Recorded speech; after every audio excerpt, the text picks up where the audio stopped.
Welcome to episode 312 of the Working Fans Podcast. We are going to get right into it today. Dave, last week we talked about the WWE deal. You guys talked about the UFC deal on the Combat Cast. Yeah, if you like both came up at the same. please subscribe, share. And I wanted to ask you, which deal is better for fans, the WWE or the UFC? I like the UFC deal a little better because at the end of the day, UFC is just leaving that $80 pay-per-view market. So that was super expensive. We know what we're kind of getting with the UFC. We know that it's going to be either $7.99 or $12.99 a month. Maybe it'll go up, but Paramount basically has two price packages, and you're not paying for the pay-per-views or anything. The WWE thing's been a little unclear, but I think we're going to be paying $30 a month for PLEs, essentially. And, that's going to be going up no matter how you look at it. So at the end of the day, even though the ESPN deal might be good for WWE, and I'm not saying it's the end of the world for the fans, I do feel like the Paramount deal was better with UFC. All right, that's what I thought too, but I mean, getting away from those really expensive pay-per-views, I think really is the big plus. Do you think the pay-per-view event is dead at this point? And do those big cards go to like a Netflix or go to a certain streaming service? Well, it's funny because boxing has a big fight. Canelo Alvarez and Terrence Crawford coming up on Netflix in September. And that's a fight that traditionally went with pay-per-view. So I don't know. I'm kind of thinking, I was saying pay-per-view is pretty much going to be dead. But Dana White came on and said he doesn't think pay-per-view is dead. He says there might be events we'll end up putting on pay-per-view still. And I think that's the way of saying is that they don't want to piss off the pay-per-view companies because they might still do some business, at the end of the day with certain things. But, I'd say this is definitely the weakest pay-per-view's ever been. And is it a dead? Maybe it's not dead, but it's sick. I think with the right card, you could keep pay-per-view alive. Like it would have to be like a major fight. Right. And something just not previously sold to a streaming service. So yeah, I think it's going to have to be a big card and you can't do it all the time, and I think that's going to be the big thing. So yeah, we're going to move into some other news. Last week, we heard about Jonathan Gresham having a stroke. This was kind of wild because it was out of nowhere. He had just previously wrestled, I think, Bloodsport the week before. This is a guy who's such a great wrestler, but yet so underrated. And to hear that something happened to him so young, it really was a shame to hear. Yeah, great condition, great shape. Kind of blows the mind a little bit that, Jonathan Gresham's having a stroke. Just look at that picture of him. This guy looks ripped, But at the end of the day, I think it was just crazy is that, he says he's going to take some time off and be back in a couple weeks. And that blows my mind, as someone who's had family members who had strokes and passed away. And I know there is a difference with a minor stroke. And I do know that, if you catch things on time early, you can rebound and recover pretty well. But I would figure he'd at least be on the shelf for longer than, a couple weeks. Yeah, I would think if you're in that position, maybe cushion it. Say it'll be a couple months, even if you hope it's a couple weeks. Yeah. Somebody in this guy's condition, you'd like to hope it's quick. But, you never know. But wishing the best for Jonathan Gresham. And really moving on, we are going to talk TNA Emergence. Yes. When we were originally set to record yesterday, this was going to be a preview, but I woke up to some big news. So I don't know if you want to run down this card and let's hear how it ended. Will it sound exciting enough for us maybe to go back and buy it? We'll have to see. Yeah, we'll see. All right, so we'll get to that big news. Let's go down this card. There was a pre-show. Indy Hartwell defeated Rosemary. The Hometown Man defeated Ryan Nemeth by pinfall. The Hometown Man is, you remember this guy? Oh, geez, hold on a second. Is it Cody Deaner, I believe? Yep, Cody Deaner. Yep. Yeah. So it's him under a mask. He's doing that gimmick. We kicked off with an X Division match: Leon Slater versus Cedric Alexander. That had to be amazing. Leon Slater got the victory, but that definitely sounded like it was a good match. I actually read a little bit about that one this morning. Cardona defeated Mustafa Ali with Tasha Steelz, Agent Zero, and the Great Hands, and which is John Skyler and Jason Hotch. So Cardona got to win by pinfall, and I know they beat him up afterwards, and Brian Myers made the save. So, all right. I mean, it sounds like a good enough match. I'd check it out. here's something I didn't know. First Class, AJ Francis and Rich Swann. So Rich Swann is back in TNA, and he's part of First Class. They defeated Brian Myers, Brian Myers and Eddie Edwards. So they got the win there. And which really was the news of the night, Mike Santana defeated Sami Callihan. And since Callihan lost, he retired from in-ring competition. This was all across social media we saw last night. Sammy hung up his boots, and apparently he's called it a career. Joe, do you think Sammy's done? Probably. I mean, it's getting to that age where it's like you could keep going. He seemed to because when I heard the news, I was kind of surprised. But then you think about it, he's done a lot in his career. Right. He's kind of been at this TNA level for a while. He has the school. Maybe get out of the ring, kind of preserve your body a little bit, and still be able to have an influence on the business. I thought it was out of nowhere, but it seems like a smart enough move, especially for somebody that's been around as long as him. Yep. 37 years old, though, not too old. So we'll see. Oh, wow. Yeah, not terrible for the wrestling business, but I mean, that guy's done some stuff. So, yeah.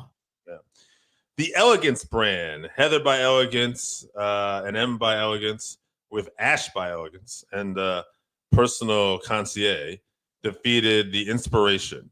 That's Cassie Lee and Jessica McKay. Yeah. So this was, and then there was they also defeated Fatal Influence, which was Fallon Henley and Jasmine Nix, Ling Lee and Zaya Brookside. So it was a fatal 4-way, and at the end, Ash by Elegance kept the championship. So we'll see how that was. That could have been great. A lot of people. Yeah, a lot of teams in that. I'm not big on the Ash by Elegance thing. I mean, they're a mainstay in TNA, but I like that they're actually trying to get a women's tag division over, which that's a tall order for TNA. Steve Macklin successfully defended his international title against Jake Something in a no disqualification, no countout match. The Hardys defeated the Rascals by pinfall in a tag. That was probably a great match. The Hardys and the Rascals, Zachary Rentz and Myron Reed. And in the main event, Trick Williams successfully defended the TNA championship against Moose. So Trick and A continues. And I think that's not really too surprising. We all feel, I think, that Trick is going to lose this title eventually, but it's probably going to be at Bound for Glory. And my guess is it'll be against Mike Santana. That would be the good move, really prop up Santana. And this has been great for Trick. I think this is really his last big run in NXT before he goes up to like Raw or SmackDown. I agree. Now we're going to go on from an event that happened last night to a couple of comparisons. You got Terry Funk versus Bret Hart. This is a tough one because Terry could do so much in the ring, but we remember him so much for the brawling. Mm-hmm. And Bret Hart, we just remember for like that real good inning technical wrestling. Yeah. So this is interesting because Bret Hart is probably like my favorite all-time wrestler. I love Terry. But at the end of the day, like, I don't know if I could say Bret is better than Terry because Bret is just as good as Terry when it comes to in the ring. Maybe better. You know, he's a little more technical, and obviously Terry got more into that brawling. But Terry could technically wrestle. But I think Bret might have been a little better in the ring overall. But Terry was probably the better promo guy because Terry's probably one of the best promo guys of all time. And maybe sometimes doesn't even get his due. So I'm going to give the nod to Terry here. Yeah, that promo really helps because, I mean, Bret could get on a mic, but he wasn't as compelling as Terry Funk was. So, yeah, I think that microphone ability maybe puts Terry over a little bit more. But if this were just like the in-ring wrestling, that would be tough. Like, I think Brett would get like the edge on that one. Absolutely. 100%. And we're going to go from kind of a battle of in-ring to two of the greatest champions for two different companies. You got like the NWA, WCW in Ric Flair, WWF and WWF all the way with Bruno Sammartino. This was a really interesting one. I really like the classic matchup of it all here. Yeah, I mean, I think I liked it. You know, it's two different eras. You know, Flair really obviously took off in the 70s, but he really started to make his mark in the 80s and then the 90s, and then he just kept going. Bruno was legit, though. Bruno was a different era. You know, everything looked real. And, you know, the guy was marketed really well, and he was a big, big star in the Northeast, in the Garden. But in the end of the day, you know, Flair drew houses all around the South, you know, in the West Coast and all around the world. All around the world, really, yeah. And in ring wise, Flair was capable of having many different matches, and you know, he's probably just a better all around wrestler. And much like with Funk and Brett, you know, Bruno's not going to beat Flair on the mic. Flair could really cut a promo. So in the end, as much as Bruno would probably win a real fight, and Bruno gave that title legitimacy, I think Flair was the better all-around professional wrestler / entertainer. Yeah, Bruno was like kind of the king of the Northeast for a little bit, but Flair is still like in the discussion sometimes for best wrestler overall, even now. And obviously, yeah, the mic work puts him over. So I think this is kind of easily be Flair. And before we get to the main subject of the day, Dave, we got to talk WWE Unreal. I actually just finished watching this morning. How did you like episode 3? I really liked that it was kind of a woman-centered episode, so you get to see that part of things. So I didn't get to take much notes on this. This is going off the original one. I had a crazy week, but I do remember this, and it's funny because in my mental notes, I had written down Ladies' Night because it was mostly about the women. And I remember them opening up with Bianca Belair, and, you know, specifically they were talking about her hair and the braid she has and how it was her husband, Montez Ford's idea for her to keep that, you know, and, you know, nobody else looks like that. And when girls or, you know, kids or go to a show, people who've never seen wrestling are going to go, oh, I remember that girl with the long hair. That stuck out. And, yeah.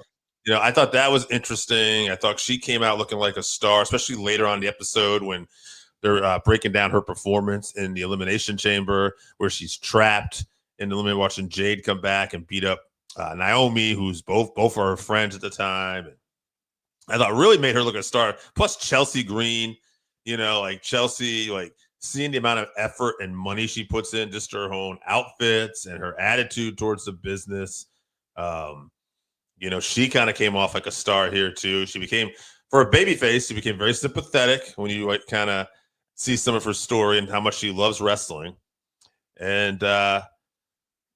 How about getting tickets for her family in Vancouver and then having to slowly let them know that she wouldn't be on the show? It's great seeing her bond with her sister. And I was thinking the same thing between Bianca and Montez. You get to see how they are together, at least on camera. And Charlotte was the other one. That's what I was trying to remember. Yeah, getting to see Ric Flair be a dad for once, even though even then he still got his phone out in the hospital. But it was good to see a different side of Flair. I like that. Yeah, and it was tough. I would say too, it's always tough to see Charlotte talking about her brother. It seems like something she's never completely gotten over, and that's understandable why. But you know, it made her look very sympathetic, and it was interesting to hear Hunter even talking to Shane Helms about how the women seem to really get it when it comes to wrestling, and you know, a lot of today's women really seem to be just picking it up quicker in terms of the overall aspects of the business, you know, not just the physical aspects, but you know, the mental and the personality and the heart and the timing. And he said something about the performance center too, right? That it's like down there. women, 5 or 6 women to just get it, and then you get a guy who finally is getting it later. They just don't seem to pick it up as quickly. Well, it's clear if you look at that NXT women's division, how it's like they've got so many viable women like ready to go in NXT. And then if you look at the next level down in Evolve, they're building it up there. So WWE is really doing the women's division well. And it was reflected in this. You got to see the Rumble, the Elimination Chamber. I really like this episode. And for me, it was almost over too quick. Yeah. This one definitely flew by. And it's probably my favorite episode so far. Yeah, well, we'll come back next week for episode 4, but it is time to talk Triplemania 33. I was going to ask what time this starts at, but I found out this morning, 9 p.m. Eastern. I'm ready for it. This is AAA, one of their biggest shows of the year. And this is the second show with like WWE involvement. So I'm interested in how some of these matches are playing out. We got Corey Graves on commentary, so I think it's going to be very interesting. Yeah, and I'm looking at the show. I see 6 matches, including if the Bardaha Cup Triplemania match, participants to be announced. I don't know if I'm saying that right. Bardaha? Oh, let me look this up. Yeah. I know it's like a Royal Rumble style event. You're going to see a lot of wrestlers come in. They kick off a lot of shows with this. It's funny because when you click on the word though, it shows like a race flag and it says a brand of petroleum oil additive. So the Copa Bardal match. So that's probably the Bardal Cup. So I think Bardal is probably some kind of sponsor. Okay. Very good. Well, let's get to the women. We got a AAA Reina de Reinas championship match. We got Flammer. I hope I'm saying that right. Fabi Apache and Natalia is coming up to AAA for this one. So that is gonna be a good match. Yes. I would love for Natalia to take it, but I'd like to hope that you would keep it up on your AAA women's champion and really like feature that Mexican women's division. Yeah, I mean, you already have some WWE talents that have titles too, so it would be interesting. But Natalia is like one of the ones you'd almost just like to see her get a better run because, we always feel like she's probably deserved a little more than what she's gotten in WWE, and seeing her out of WWE, especially in Bloodsport, has been excellent. So yeah, she's done Bloodsport, she's done NWA. It would be great to have her get like that Mexican championship and be able to be featured down there maybe a little bit more. All right. Well, Steve, there's another name I can butcher here. AAA Latin American Championship singles match. The champion, El Macias versus Macias? Yep. El Macias versus Ihalo D. Dr. Wagner Jr. Yeah, so that's like Dr. Wagner Jr. Okay. Dr. Wagner the third. It's going to be a good match. Macias, I believe, was featured in TNA years ago. Yep. Big guy.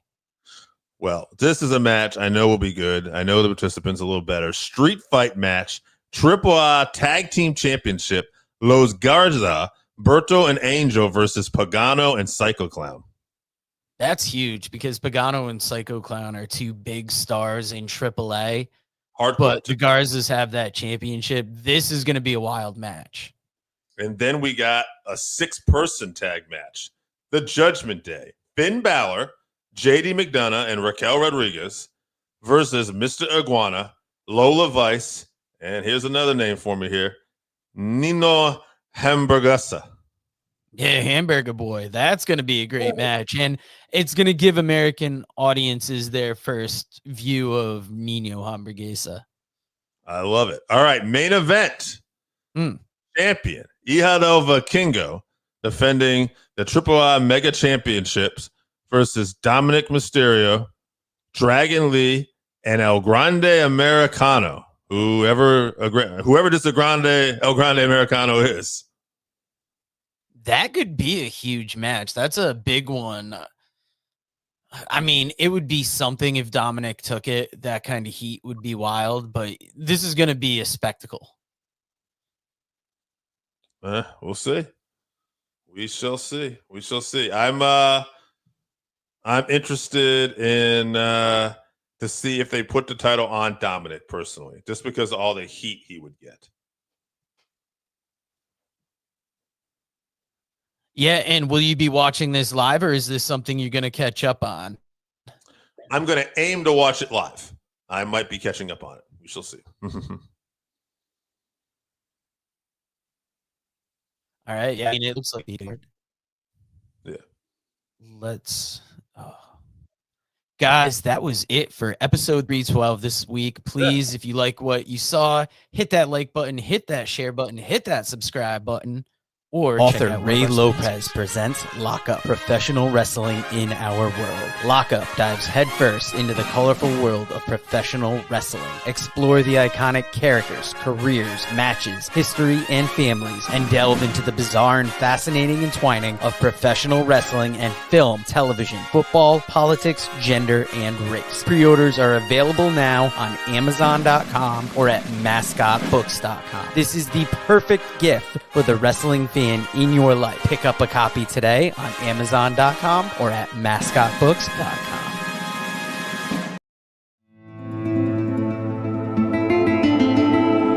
Hey, all you got your wrestling fans up there, listen, old black Bart has got a book.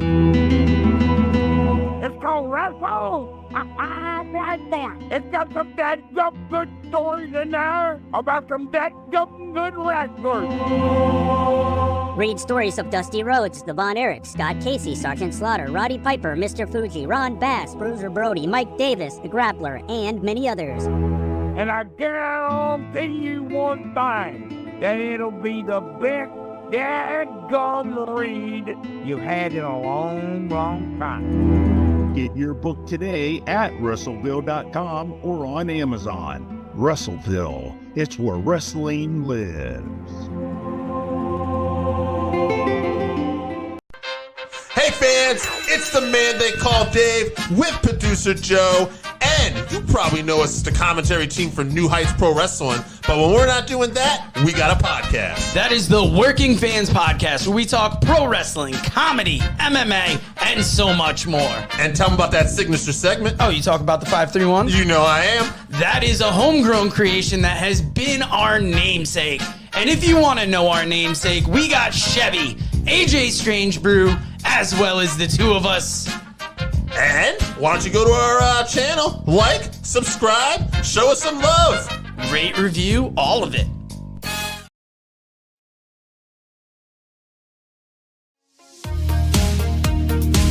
Read about the Northern Wrestling Federation in the book presented by Russellville.com, The Pro Wrestling Vault, Volume 2.